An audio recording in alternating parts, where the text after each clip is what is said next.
রাম রাম ভাই সবাইকে। আজকে আমার 75 হার্ড ডে চ্যালেঞ্জের 17 নম্বর দিন। আর আজকে আছি আমি গ্রামের বাড়িতে। তারপর উঠে দেখলাম সকালে ওয়েদারটা খুব ভালো।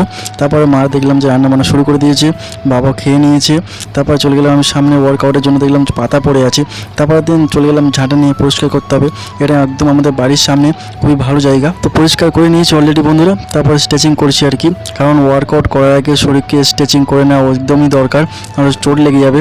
তো তারপর স্ট্রেচিং কমপ্লিট করে নিয়ে একদম শুরু করে দিলাম। পুশ আপ দিয়ে 4 সেট মারলাম। তারপর এটা মারলাম জাম্পিং স্কোয়াড, এটাও 4 সেট। তারপর আমার ডায়মন্ড পুশ আপ, এটাও 4 সেট। তারপর মারলাম ওয়ান হ্যান্ড পুশ আপ, এটাও 4 সেট। সবার শেষে মারলাম সাপাটে, এটা একটা বেস্ট ওয়ার্কআউট, এটাও মারলাম সেম 4 সেট। ওয়ার্কআউট কমপ্লিট করে চলে আসলাম বাড়িতে। এসে দিলাম মা খাবার সব রেডি করে রেখেছে। এটা হচ্ছে মিক্সড ভেজিটেবল।